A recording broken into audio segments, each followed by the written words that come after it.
স্বামী বিবেকানন্দের জীবনী। স্বামীজির সম্বন্ধে আমার জানা তথ্যে কিছুটা আপনাদের সঙ্গে ভাগ করে নিচ্ছি। স্বামী বিবেকানন্দ উত্তর কলকাতার এক কায়স্থ দত্ত পরিবারে জন্মগ্রহণ করেন। দত্ত পরিবারের আদি নিবাস ছিল অধুনা ভারতীয় প্রজাতন্ত্রের পশ্চিমবঙ্গ রাজ্যের বর্ধমান জেলার কালনা মহকুমার অন্তর্গত দত্তডেরিয়াটোনা বা দত্তডেরেটোনা গ্রাম। মুঘল শাসনকাল থেকেই দত্তরা উক্ত গ্রামের অধিবাসী ছিলেন। গবেষকরা অনুমান করেন যে তারাই ছিলেন ওই গ্রামের জমিদার। অষ্টাদশ শতাব্দীতে দত্ত পরিবারের সদস্য রামনিধি দত্ত তার পুত্র রামজীবন দত্ত ও পৌত্র রামসুন্দর দত্তকে নিয়ে গড়গোবিন্দপুর গ্রামে, অধুনা কলকাতার ফোর্ট উইলিয়াম ও ময়দান অঞ্চল, চলে আসেন। ফোর্ট উইলিয়াম দুর্গ নির্মাণের কাজ শুরু হলে উক্ত এলাকার অন্যান্য বাসিন্দাদের সঙ্গে দত্তরাও সুতানুটি গ্রামে, অধুনা উত্তর কলকাতা, চলে আসেন। এখানে প্রথমে তারা মধু রায়ের গলিতে একটি বাড়িতে বাস করতেন। ৩ নম্বর গৌরমোহন মুখোপাধ্যায় স্ট্রিটের যে বাড়িতে বিবেকানন্দ জন্মগ্রহণ করেছিলেন, সেই বাড়িটি নির্মাণ করেন রামসুন্দর দত্তের জ্যেষ্ঠ পুত্র রামমোহন দত্ত। রামমোহন দত্তের জ্যেষ্ঠ পুত্র দুর্গাপ্রসাদ দত্ত ছিলেন বিবেকানন্দের পিতামহ। তিনি সংস্কৃত ও ফার্সি ভাষায় পণ্ডিত ছিলেন। 5 বছর বয়সে একমাত্র পুত্র বিশ্বনাথ দত্তের জন্মের পর তিনি সন্ন্যাস গ্রহণ করে গৃহত্যাগ করেন। বিশ্বনাথ দত্ত দুর্গাপ্রসাদের কনিষ্ঠ ভ্রাতা কালীপ্রসাদ কর্তৃক প্রতিপালিত হয়েছিলেন। তিনি ছিলেন কলকাতা হাইকোর্টের অ্যাটর্নি। বিশ্বনাথ দত্ত বাংলা, ফার্সি, আরবি, উর্দু, হিন্দি ও সংস্কৃত ভাষা শিখেছিলেন। সাহিত্য, ইতিহাস ও ধর্মগ্রন্থ পাঠে তার বিশেষ আগ্রহ ছিল। ধর্ম বিষয়ে তিনি উদার ছিলেন। বাইবেল ও দেওয়ানি হাফিজ ছিল তার প্রিয় বই। তিনি সুলোচনা 1880 ও শিষ্টাচার পদ্ধতি, বাংলা ও হিন্দি ভাষায় 1882 নামে 2টি বই রচনা করেছিলেন। ঈশ্বরচন্দ্র বিদ্যাসাগরের বিধবা বিবাহ প্রথা প্রবর্তনের সমর্থনে তিনি প্রকাশ্যে মত প্রকাশ করেছিলেন। দুর্গাপ্রসাদের সংসার ত্যাগের পর কালীপ্রসাদের অমিতব্যরিতায় দত্ত পরিবারের আর্থিক সাচ্ছল্য নষ্ট হয়েছিল। কিন্তু অ্যাটর্নিরূপে বিশ্বনাথ দত্তের সুদূর প্রসারিত খ্যাতি সেই সাচ্ছল্য কিয়দংশে ফিরিয়ে আনতে সক্ষম হয়। তার স্ত্রী ভুবনেশ্বরী দেবী ছিলেন সিমলার নন্দলাল বসুর মেয়ে। তিনি বিশেষ ভক্তিমতী নারী ছিলেন।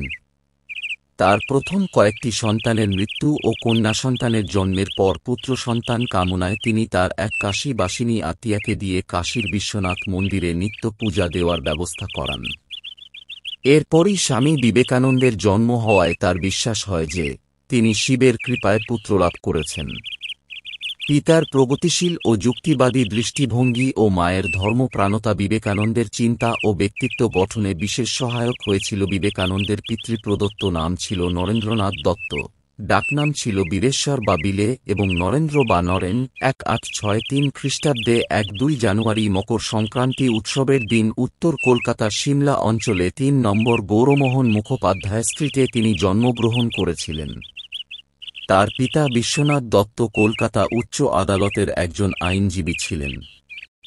বিবেকানন্দ একটি প্রথাগত বাঙালি কায়স্থ সম্প্রদায়ের অন্তর্ভুক্ত ছিলেন, যেখানে তার 9 জন ভাই বোন ছিল। তার মধ্যম ভাই মহেন্দ্রনাথ দত্ত ছিলেন বিশিষ্ট লেখক ও বিদেশ ভ্রমণে বিবেকানন্দের সঙ্গী।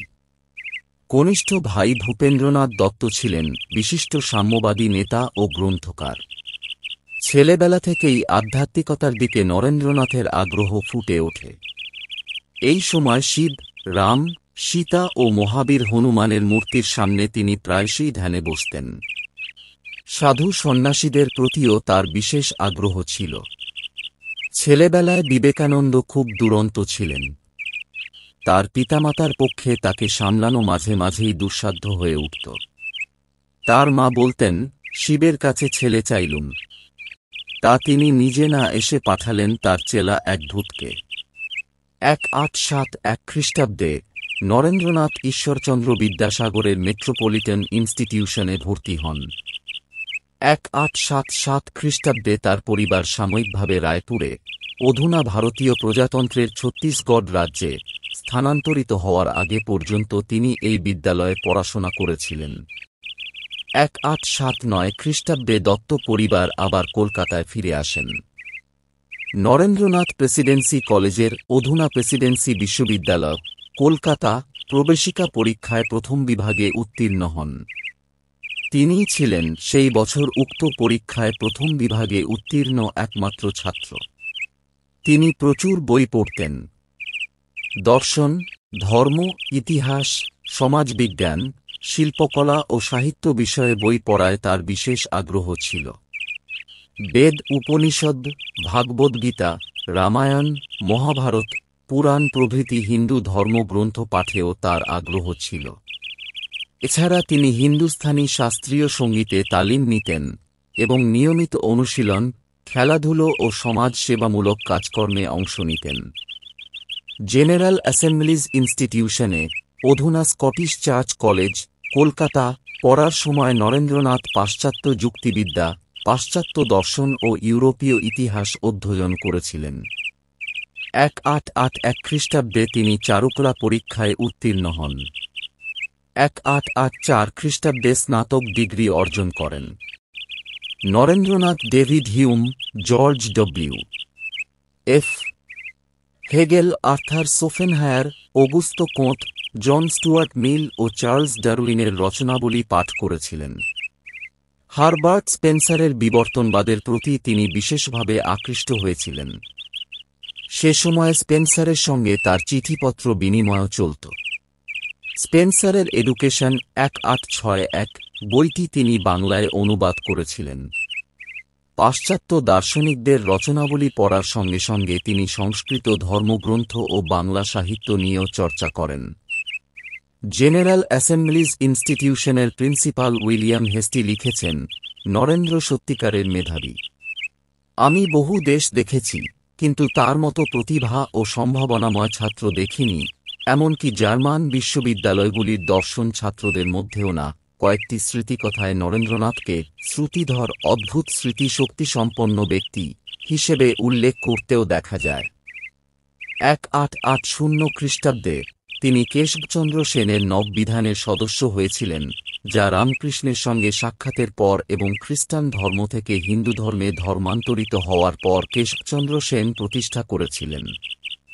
1884 খ্রিস্টাব্দ নাগাদ নরেন্দ্রনাথ ফ্রিম্যাসনারি লজের সদস্য হয়েছিলেন এবং তার 20 বছর বয়সে কেশবচন্দ্র সেন ও দেবেন্দ্রনাথ ঠাকুরের ব্রাহ্ম সমাজেরও সদস্য হন। 1881 থেকে 1884 খ্রিস্টাব্দ পর্যন্ত তিনি সেনের ব্যান্ড অব হোপে সক্রিয় ছিলেন, যা যুব সমাজকে ধূমপান এবং মদ্যপানে নিরুৎসাহিত করার চেষ্টা করেছিল। নরেন্দ্র পাশ্চাত্য ধর্মবিশ্বাস 3-8 এসোটেরিসিজমের সঙ্গে পরিচিত হয়ে উঠেছিলেন। তার প্রারম্ভিক ধর্মবিশ্বাস ব্রাহ্ম ধারণার আদলে গড়ে উঠেছিল। এই সময় তিনি নিরাকার ঈশ্বরে বিশ্বাসী হন এবং পৌত্তলিকতার সমালোচকে পরিণত হন এবং দৃঢ়ভাবে উপনিষদ ও বেদান্তের যৌক্তিকীকরণ, মসৃণ, একেশ্বরবাদী ধর্মতত্ত্ব নির্বাচনী ও আধুনিক পঠন নির্ধারণ করেছিলেন। এই সময় নরেন্দ্রনাথ ব্রাহ্মনেতা মহর্ষি দেবেন্দ্রনাথ ঠাকুরের সঙ্গে দেখা করে তাকে জিজ্ঞাসা করেন, আপনি ঈশ্বরকে দেখেছেন? এই প্রশ্নের উত্তর না দিয়ে দেবেন্দ্রনাথ বলেছিলেন, তোমার চোখ দুটি যোগীর ন্যায়। দর্শন সম্পর্কে তার জ্ঞানে সন্তুষ্ট না হয়ে নরেন্দ্রনাথ ভাবতে থাকেন, ঈশ্বর ও ধর্ম সত্যিই কি মানুষের ক্রমবর্ধমান অভিজ্ঞতার অংশ? তিনি এই নিয়ে গভীরভাবে চিন্তা করেন। কলকাতার অনেক বিশিষ্ট অধিবাসীকে তিনি জিজ্ঞাসা করেন, তারা ঈশ্বরকে প্রত্যক্ষ করেছেন কিনা, কিন্তু কারোর উত্তরই তাকে সন্তুষ্ট করতে পারেনি। 1881 খ্রিস্টাব্দে নরেন্দ্রনাথ প্রথম রামকৃষ্ণ দেবের সাক্ষাৎ পান।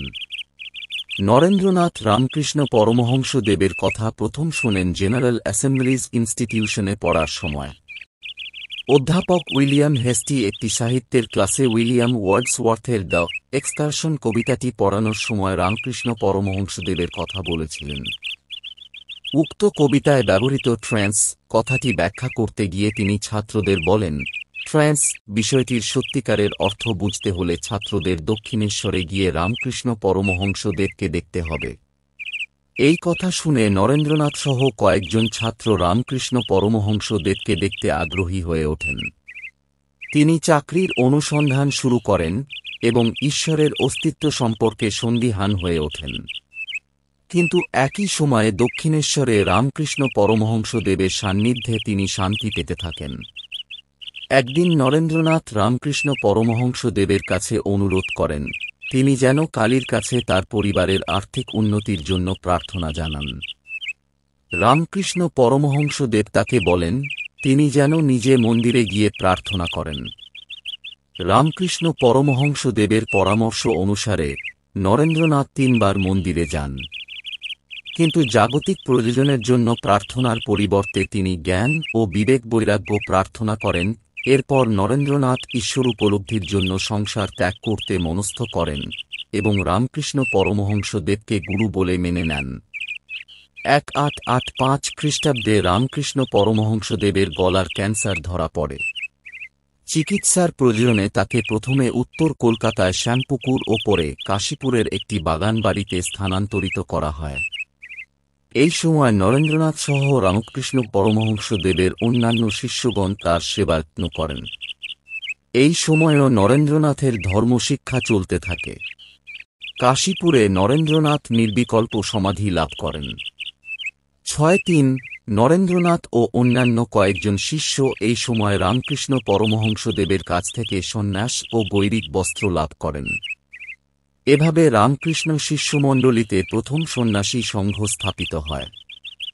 রামকৃষ্ণ পরমহংসদেব নরেন্দ্রনাথকে শিক্ষা দেন মানব সেবাই ঈশ্বরের শ্রেষ্ঠ সাধনা। তিনি নরেন্দ্রনাথকে তার অন্যান্য সন্ন্যাসী শিষ্যদের দেখভাল করতেও বলেন এবং তাকেই সন্ন্যাসী সংঘের নেতা নির্বাচিত করেন। কথিত আছে শ্রীরামকৃষ্ণের অবতারত্ব নিয়ে বিবেকানন্দের মনে সন্দেহের উদ্রেক হলে শ্রীরামকৃষ্ণদেব ঘোষণা করেছিলেন যে রাম যে কৃষ্ণ সেই ইদানিং এ শরীরে রামকৃষ্ণ।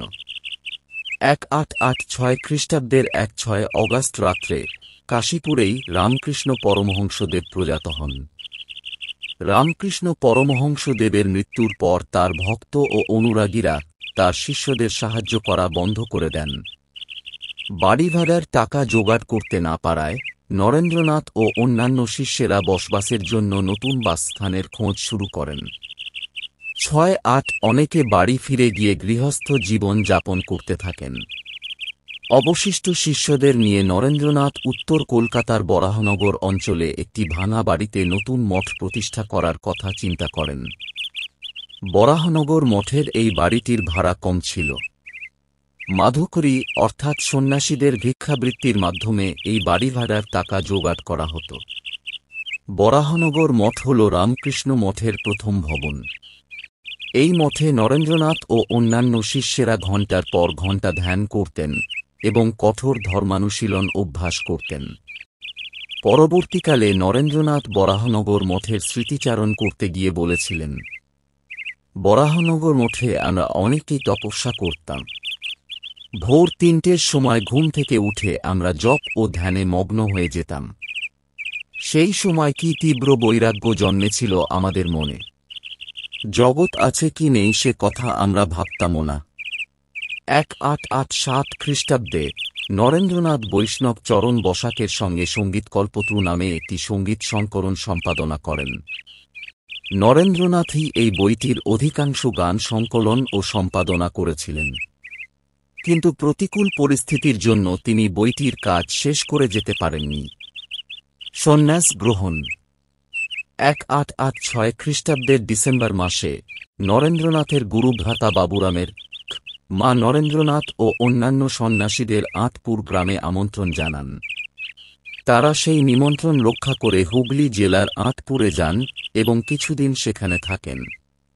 আঁটপুরেই বড়দিনের সন্ধ্যায় নরেন্দ্রনাথ ও 8 জন শিষ্য আনুষ্ঠানিকভাবে সন্ন্যাস গ্রহণ করেন। তারা রামকৃষ্ণ পরমহংসদেবের মতো করে জীবনযাপনের সিদ্ধান্ত নেন। নরেন্দ্রনাথ স্বামী বিবিদিশানন্দ নাম গ্রহণ করেন। শিকাগো যাওয়ার পথে তিনি বিবেকানন্দ ছদ্মনামটি গ্রহণ করেন। পরবর্তীকালে ওই নামটি সর্বাধিক প্রচারিত হয়।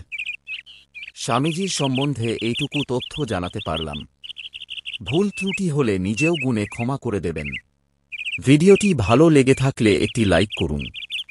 আমার চ্যানেলে নতুন হলে চ্যানেলটিকে সাবস্ক্রাইব করুন। ভিডিওটি শেষ পর্যন্ত দেখার জন্য ধন্যবাদ।